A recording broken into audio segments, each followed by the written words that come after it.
Pre-game, you talked about an improved defense. What did you like down the stretch when maybe there weren't many buckets for you all, but they were kind of stuck on 100 and you were able to string together stops there? Yeah, I just thought our help defense. I thought that block, how many times do you see that lob get blocked? And I think we got 2 of them today. So we drilled it all day yesterday. And we have the capable players who can do it, between Brooke and Bobby and Giannis. I mean, those are the type of guys that can go get that. And I thought they did a great job of doing that.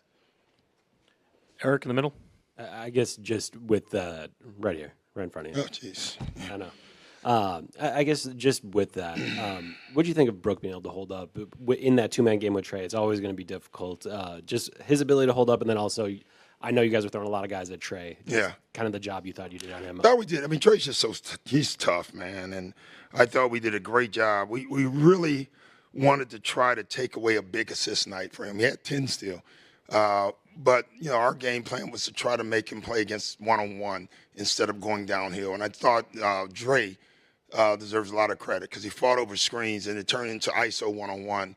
And though Trey can have those games where it can hurt you, when he does that, he's not helping anybody else. And so that's what we're trying to do as much as we can.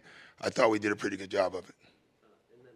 You have the turnover on the out of bounds play. Yeah. Can you take me through that one, and then the next play being able to clean it up? Yeah, well, we really didn't clean it up. We just got the ball in bounds. I reminded our guys, and you can go in the backcourt. We will be better. That was a brain fart. None of those were good, honestly. We've not had problems at all getting the ball in bounds. It might have been the first time in a while. And Chris is our guy. But sometimes you forget that he hasn't played. And so I thought you could see that a little bit. Tim, here on the second row. Doc, you've said a bunch of times, including the last 2 days here, that if there's a tournament, competitors want to win it. Yeah. You've made that very clear. Mm-hmm. You could see from the bench. I mean, it was like Game 7 bench energy kind of. Yeah. Why does it matter so much to these guys? What is it about these guys that 1 of 82 technically means so much? What's funny? A lot of people say it's the money, and it's not. It's the competition. Now, the guys who aren't playing, it's the money. I've never been hugged more by our rookies in my life than after that game. I mean, they were celebrating like it was a big game. But I just think it's a competition, man. You want your team to be competitive. You want them to, I'm not going to get on the soapbox, but I just think, I'm not going to go generation, but I'm trying not to accept the challenge. That's all I've been talking about. I think we run from challenges a lot, and we talked about it. Let's accept it. Let's put our name out there. We're going to try to win it. And if we don't win it, we don't win it. But there's nothing wrong with saying you want to win something. And if you win it, great. And if you don't, at least you went for it. And that's what I'm proud of our guys. I think Giannis did it. When we said it, he was the first guy. He just threw it out there. We want to win. And I think it's good for our team. Jamal, back left. Speaking of Giannis, I mean, that last stretch there, he has the turnaround jumper, the block there. Yeah. Just kind of the way he loose closed. ball where he dove on the floor. Just the way he closed the game. Yeah. What stood out to winning you? plays. We never show film after a game, and we showed the winning plays. Today, it takes what it takes. And I wish you could script what it takes. You don't know it until the game starts, until the end. And certain guys, Dre makes a 3. A big 3. Giannis and Brooke get a double block. Giannis gets a loose ball. And, you can't script any of that stuff before the game, but you just got to keep teaching that it just takes what it takes every night. And tonight was a great example of that. Mark, back left.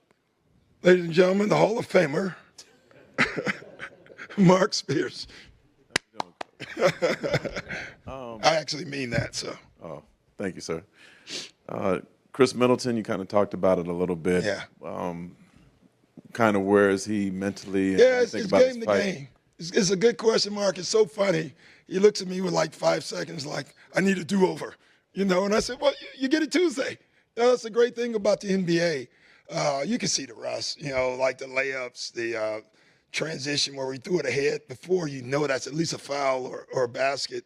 I got to tell you, halfway into that drive, I was sitting there thinking, this is not looking good right now, But you got to keep trusting him and putting him out there because the more minutes he plays, all that will come back.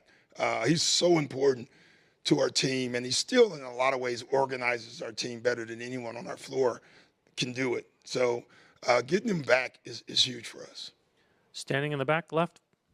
Doc, what do you think about Las Vegas as a host NBA city, and what's your take on the city possibly getting an NBA team? Are you from Vegas? Yeah, I thought so. Yeah, I love it as a host city. I mean, this city is a convention, big event city. This is a big event, and so it's perfect for this. Yeah, they're going to get it. I don't know this, but I'm assuming Vegas will be in the NBA someday. You know, baseball's here, football's here, and everything else is here, right? So we need to come as well. You know, I think it'd be great. I think it'll happen. Yeah. Just don't steal a team from another city. Yeah, I agree with that. Second row on the right. Yeah, Coach. How different the routine, the pre-game routine, going to be for tomorrow's finals, for Tuesday's finals? I mean, I don't understand pregame routine. Yeah. What do you mean? Well, your preparation for the. Oh, okay. Yeah, preparation. So, yeah, we're going to take tomorrow off. The coaching staff never get off. We'll watch film. I think it's a 5:30 game. I don't even know that. So it'll be a short day, and we're going to have to get a lot of stuff in. There's a chance, you know, if we play Houston, at least we've played them, so that would shorten our work. You know, if we play Oklahoma, if we've not seen them this year, that would make us have to work a lot more. So we'll just wait and see, and we'll be ready. Last question, back left. Doc, considering how your season started, how much importance or stock do you kind of put in making a run at the Cup, specifically playing for a championship? Yeah, I don't. I just wanted to win the Cup. I listen, outside Milwaukee, I think a lot of people was what's going on. I don't think one person inside thought that at all. We just believed it was going to click, it was going to happen. I would make a point of saying we assumed that. And now it is, but we still got a long way to go. I look at our team, and I think we have a vast growth that we're going to have and to becoming a better team defensively and offensively. That's what's so exciting about this group, because we have a bunch of veterans who are still changing for some of the new things that we're doing, and it's been great to see.